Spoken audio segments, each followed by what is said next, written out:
দেখো শীত পড়লে আমরা পিঠে পুলির মেলায় যাই না, বাড়িতেই খাই। খুব একটা পিঠে লাভার নয়, তবে মাঝে মধ্যে খেতে ইচ্ছা করে। আর পাটিসাপটাটা সত্যি বরাবরই আমার খুব পছন্দের একটা পিঠে। তো এই পাটিসাপটা নিয়ে কালকে আলোচনা হচ্ছিল, হতে, হতে মা দিদাকে ফোন করেছিল। দিদার সাথে কথা হচ্ছিল বেশ কিছুক্ষণ। তখনই দিদা মাকে বলেছিল, "কিরে একটুখানি ছেলেটা খেতে চাইছে, করে দিতে পারছিস না?"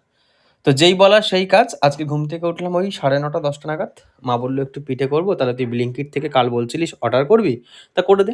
তো আমি কি করলাম, ঝটপট Blinkit থেকে কোরানো নারকোল, দুধ, চালের গুঁড়ো, গুড় সবটাই অর্ডার করলাম।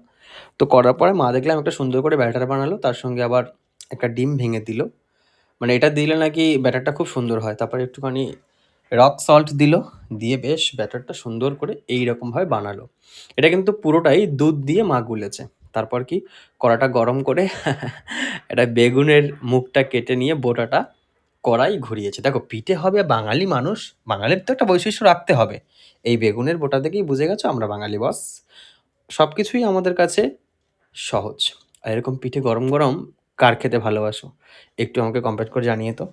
দেখো এরকম গরম, গরম পিঠে যখন সকালে একদম উঠেই ফ্রেশ হয়ে কামড় দিলাম, আহা! এক নৈসর্গিক অনুভূতি। মানে বিশ্বাস করো অনেকদিন পর এরকম খাবার পেলাম পিঠে। থ্যাংক ইউ মা, থ্যাংক ইউ দিদা।